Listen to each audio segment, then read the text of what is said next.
وعلى آل محمد وسلم اما بعد میرے عزیز بزرگوں دوستو، اللہ تبارک تعالیٰ کا بڑا احسان و کرم کہ اللہ تبارک تعالیٰ اس امت محمد صلی اللہ علیہ وسلم بے انتہا مہربان۔ اللہ تبارک تعالیٰ اپنے بندوں سے بے انتہا محبت فرماتے ہیں، رحم فرماتے ہیں، اور امت مسلمہ پر اور بھی بہت زیادہ رحم و کرم، خاص رحمتیں ہیں اللہ کے نبی محمد مصطفیٰ صلی اللہ علیہ وسلم کی برکتوں اور رحمتوں کہ امت مسلمہ صلی اللہ علیہ وسلم اللہ تعالیٰ بہت چاہتے ہیں، اس لیے بار بار موقع عنایت فرماتے ہیں، بار بار اللہ تبارک تعالیٰ موقع عنایت فرماتے ہیں، اوقات عطا فرماتے ہیں، اس میں بندہ اس کا صحیح استعمال کرتا ہے وہ اللہ کے بہت قریب ہو جاتا ہے، اللہ کا بہت محبوب بن جاتا ہے۔ اس وقت کا صحیح استعمال کرتا ہے، گناہوں سے پاک و صاف ہو جاتا ہے۔ بہت سے موقع ہر وقت پہ اللہ تعالیٰ عنایت فرماتے ہیں۔ تہجد میں اللہ تبارک تعالیٰ پہلے آسمان پر آ کر آواز دیتے ہیں، کوئی گناہگار گناہوں سے توبہ کرنے والا کہ میں اس کے گناہوں کو معاف کروں، ہے کوئی مصیبت زدہ کہ میرے سامنے اپنی مصیبت کو ظاہر کرے اور اس کی مصیبت کو دور کروں، ہے کوئی بیمار کہ میں اس کی شفا عطا فرماؤں، ہے کوئی بخشش طلب کرنے والا کہ میں اس کو بخشش عطا فرماؤں۔ روزانہ اللہ تبارک تعالیٰ کی طرف سے اعلان ہوتا ہے۔ ایسے فجر کے بعد کا وقت جو رہتا ہے اور عصر کے بعد کا جو وقت رہتا ہے وہ بہت قیمتی وقت ہوتا ہے، اس کے اندر فرشتوں کی تبدیلی ہوتی ہے۔ فجر میں جو فرشتے آتے ہیں وہ عصر میں ڈیوٹی ختم کر کے جاتے ہیں، اور جو عصر میں فرشتے آتے ہیں ڈیوٹی پر فجر کی نماز پڑھ کر جاتے ہیں۔ ان دو اوقات میں بھی بہت کثرت کے ساتھ اللہ کا ذکر کرنے کا حکم آیا ہے۔ مغرب سے پہلے کا اوقات بھی دعاؤں کے قبول ہونے کے رہتے، جمعے کا دن شب جمعے سے ہی فضیلت والا ہے۔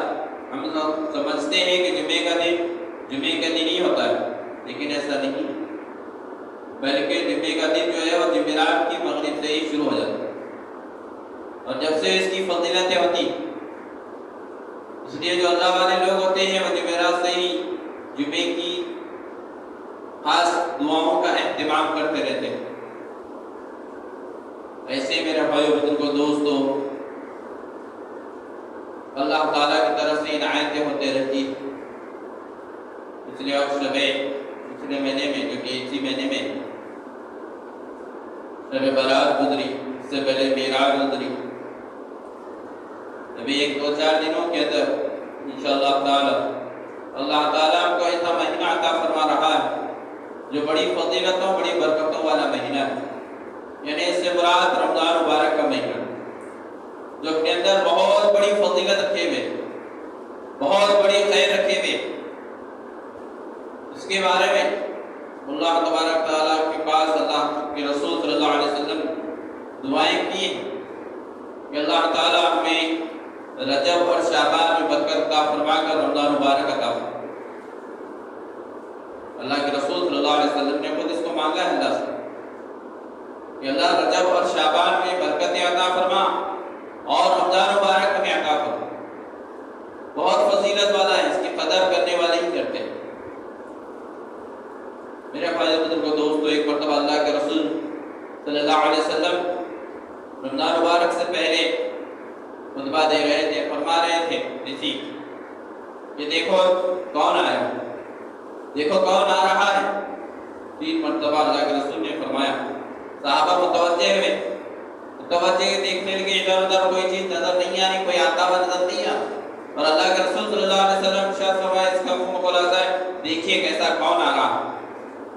حضرت عمر رضی اللہ تعالیٰ عنہ اللہ کے نبی صلی اللہ علیہ وسلم سے دریافت فرمایا، پوچھا کہ اللہ کے نبی صلی اللہ علیہ وسلم پر کون آ رہے ہیں؟ کیا وحی آ رہی ہے؟ جبرائیل علیہ السلام آ رہے ہیں یا اللہ کی طرف سے وحی لے کے آ رہے ہیں یا کوئی دشمن آ رہا ہے جو آپ کو نظر آ رہا ہے اور ہم کو نظر نہیں آ رہا تاکہ ہم اس کے لیے تیاری کر لیں؟ اللہ کے رسول صلی اللہ علیہ وسلم نے ارشاد فرمایا جس کا مفہوم خلاصہ ہے کہ نہیں بلکہ رمضان مبارک آ رہا ہے، بہت فضیلت والا مہینہ آ رہا ہے، برکتوں والا مہینہ آ رہا ہے، اس کی صحیح قدر کرنا۔ حضرت سلمان رضی اللہ تعالیٰ عنہ فرماتے ہیں کہ رمضان سے پہلے شعبان کے آخر میں اللہ کے رسول صلی اللہ علیہ وسلم نے خطبہ فرمایا اور یہ ارشاد فرمایا کہ ایک ایسا مہینہ ہمارے اوپر سایہ فغن کیے ہوئے جو بڑی فضیلتوں والا مہینہ ہے، بڑی برکتوں والا مہینہ ہے، جس سے لوگ اکثر لوگ غافل۔ یہ وہ مبارک مہینہ ہے جس میں مومن کا رزق بڑھا دیا جاتا ہے۔ یہ وہ مبارک مہینہ ہے جس میں ہر نفل کا ثواب غیر رمضان کے مقابلے میں فرض کے برابر اجر و ثواب اللہ تعالیٰ عطا فرماتا ہے۔ رمضان مبارک کا مہینہ وہ مبارک مہینہ ہے جس میں مومن کوئی نیک عمل کرتا ہے فرض کی طرح، فرض عمل کرتا ہے تو غیر رمضان میں 70 فرائض کرنے کے برابر اس کو اجر و ثواب عطا فرمایا جاتا ہے۔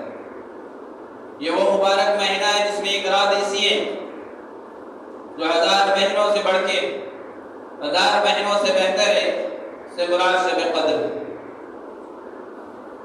یہ وہ مبارک مہینہ ہے، اس مبارک مہینے میں وہی روزے افطار کراتا ہے تو اس کو روزے دار کے برابر اجر و ثواب ملتا ہے، اور اللہ تعالیٰ اس روزہ کرانے والے کے افطار کرانے والے کے گناہوں کو معاف فرما دیتے ہیں۔ صحابہ نے دریافت فرمایا کہ اللہ کے رسول صلی اللہ علیہ وسلم ہمیں اتنی استطاعت کہاں ہے کہ ہم روزے دار کو افطار کرا سکیں؟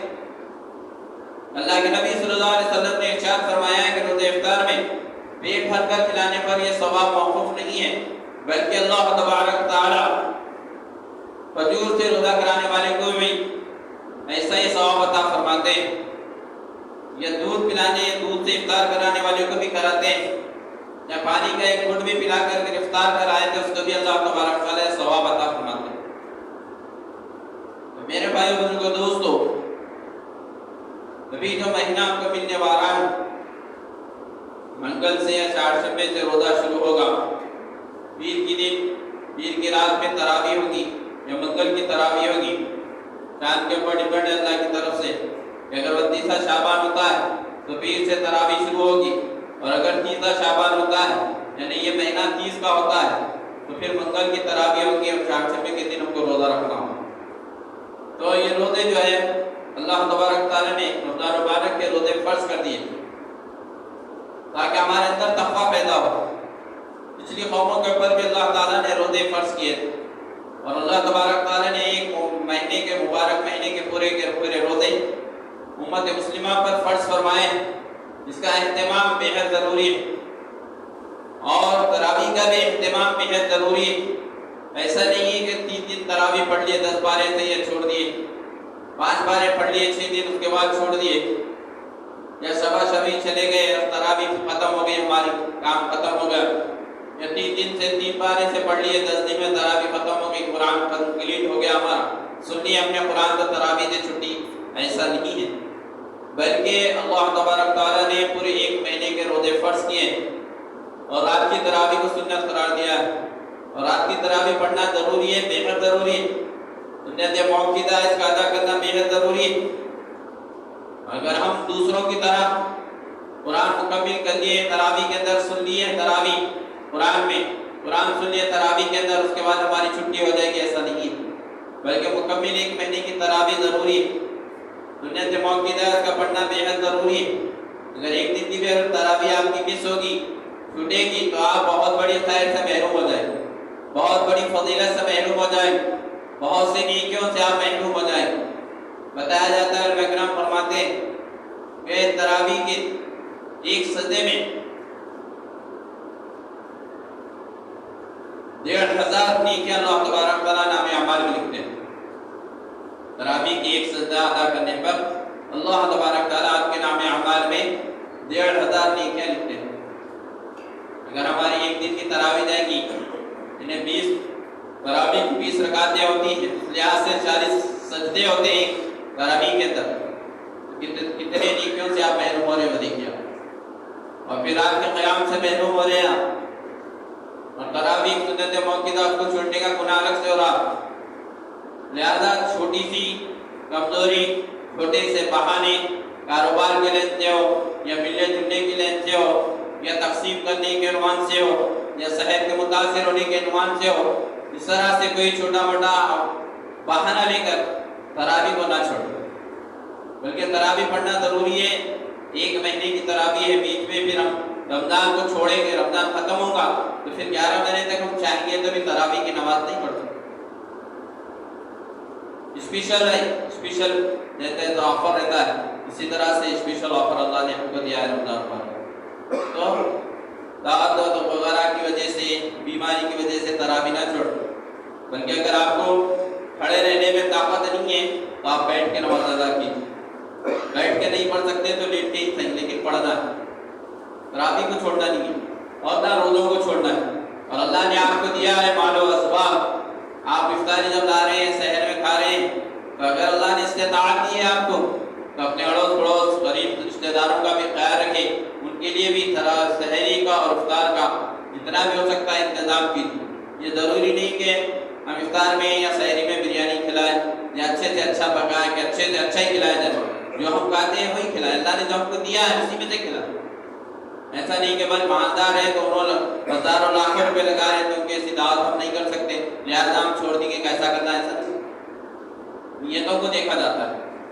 یا فرمائے کسی کو افطار کرا رہے تو پیٹ بھر کے کھانا کھلانے پر موقف نہیں ہے، ثواب ہو۔ اگر 2 گھونٹ پانی بھی آپ پلا کے کسی کا افطار کراتے ہیں تو اس میں بھی ثواب ہے۔ تو آپ سے جو گنجائش ہو سکتی ہے، اللہ نے آپ کو جو دیا ہے اس کے اندر سے آپ اپنے تحت اپنے نکال کے وجہ سے سحر کا افطار کا انتظام کیجیے، اپنے رشتہ داروں کا کیجیے، اپنے محلے میں کوئی غریب ہے ان کا انتظام کیجیے۔ اور یہ افطار سحر کرانے میں کوئی غریبی ہونا بلکہ ضروری نہیں، آپ اپنے دوست احباب کو بھی افطار کرا سکتے ہیں، مالداروں کو بھی آپ کرا سکتے ہیں، ایسا کوئی نہیں۔ غریبوں کو کریں گے اور زیادہ ثواب ہے کہ وہ لوگ نہیں کر سکتے ہیں، لیکن آپ اچھے لوگوں کو بھی کھلا سکتے ہیں، پلا سکتے ہیں حلال طریقے سے۔ مال کا ادھر ادھر بے فضول غیر رمضان میں دنیا کا خرچ کرتے ہیں، اگر ہم رمضان میں اللہ کی رضا کے لیے اگر مال خرچ کریں گے تو ہمارا کو بہت بڑا اجر و ثواب اللہ تعالیٰ عطا ہوگا۔ اور میرے بھائیو بزرگوں دوستوں، خاص اہتمام کریں اور نمازوں کا خاص اہتمام کریں۔ ہمیشہ ہی ایک مسلمان کے لیے ضروری ہے، جس نے بھی کلمہ پڑھا ہے لا الہ الا اللہ محمد رسول اللہ صلی اللہ علیہ وسلم، اس کے لیے 5 وقت کی نماز اللہ نے فرض فرمائی ہے اور اسے پڑھنا بے حد ضروری ہے۔ نماز کا مقام دین میں ایسے ہے جیسے کہ انسان کے جسم کے اندر سر کا مقام ہوتا ہے، کہ بغیر سر کے انسان کی زندگی کا وجود نہیں رہتا، باقی نہیں رہتی زندگی، اسی طرح بغیر نماز کے دین باقی نہیں رہتا، اسلام باقی نہیں رہتا۔ اس لیے نماز کا تو ہمیشہ ہی خیال کرنا ہے، پابندی کرنا ہے، لیکن رمضان مبارک کے اندر اور زیادہ اہتمام کرنا ہے۔ اس بات کا خیال رکھیں کہ ہماری تکبیر اولا فوت نہ ہو، ہماری تکبیر اولا چھوٹے نہیں، کہ امام کے ساتھ ہی ہم جماعت میں شریک ہوں۔ اس کا بہترین نظم، بہترین انداز ہم اس طرح سے کر سکتے ہیں کہ ہم جیسا اذان کا وقت ہوتا ہے اذان سے پہلے مسجد میں آنے کی فکر اور کوشش کریں، یا کم از کم اگر ہم مصروف بھی رہ گئے، نیند کے غلبے میں سو گئے یا کاروبار میں پھنس بھی گئے تو ہم خاص طور سے ایسا تو کریں کہ اذان کے ساتھ مسجد آنے کی فکر کریں۔ ایسا نہیں کہ ابھی اذان کی طرف جائیں گے ویسا ہو جاتا کہ مسجدوں میں جاتے ہیں، وضو کم رہتے، وضو خانے لوگ زیادہ رہتے ہیں اور پھر ہماری تکبیر اولا چھوٹنے کا چانس زیادہ رہتا ہے۔ بعض مرتبہ نماز جماعت سے چھوٹنے کا بھی چانس زیادہ ہو جاتا ہے خطرہ۔ تو لہٰذا ہم کوشش کریں 10 منٹ 15 منٹ پہلے مسجد میں جانے کی فکر اور کوشش ایک بنا لیں، نظم بنا لیں، اپنا نظام ایک بنا لیں کہ ہم مسجد میں اذان سے پہلے جائیں گے، یا کم از کم آپ کے درجے میں اذان کے ساتھ تو ہم مسجد میں رہیں۔ اس سے فائدہ یہ ہوگا کہ آپ اطمینان سے وضو کر سکتے ہیں، آپ سنت موقع ادا کر سکتے ہیں اور اللہ توفیق دے آپ قرآن کی تلاوت کر سکتے ہیں۔ 5 نمازوں میں اگر تھوڑی دیر بھی اگر آپ قرآن پڑھیں گے تو میرے بھائی بزرگوں دوستوں 5 نمازوں کے اندر کم از کم یہ آخری درجے میں بھی اگر لیے تو آدھا پارہ تو قرآن شریف پڑھ سکتے ہیں. 5-10 منٹ کی جو تلاوت ہوتی ہے اس کے اندر کم از کم اگر ہماری اسپیڈ کم میں زیادہ اسپیڈ بھی نہیں رہی تو بھی کم از کم ہم آدھا پارہ تو 5 نمازوں میں پڑھ سکتے ہیں. اور جس کو اللہ نے توفیق دی ہے پڑھنے کی الحمدللہ وہ تو زیادہ سے زیادہ پڑھ سکتا ہے. اور جتنا ہو سکتا ہے قرآن کی تلاوت. یہ مہینہ جو آنے والا مہینہ ہے رمضان کا قرآن کا مہینہ ہے تو قرآن سے نسبت بہت زیادہ ہے. تو اس لیے ہم قرآن کی تلاوت کریں. اگر ہم کو قرآن پڑھنے نہیں آتا تو جن کو قرآن پڑھنے آتا اگر قرآن پڑھتے بیٹھے تو ان کے ساتھ ہم بھی بیٹھے.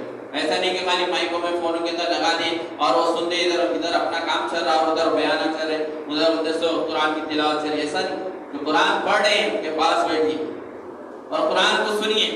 قرآن کو دیکھیے اور سنیے قرآن. اور اپنے گھر والوں کو بھی اپنے اہل عیال کو بھی اپنے بچوں کو اپنی بیوی کو اپنے ماں باپ کو جتنے بھی ہمارے سے ملنے جلنے والے ان تمام کو خاص طور سے نصیحت کرتے رہیں. خاص طور سے سمجھاتے رہیں فضیلت بیان کرتے رہیں قرآن کی. یہ رمضان سے خاص موقع ہے قرآن شریف پڑھنے کا. ہمیشہ ہی پڑھنا ہے قرآن.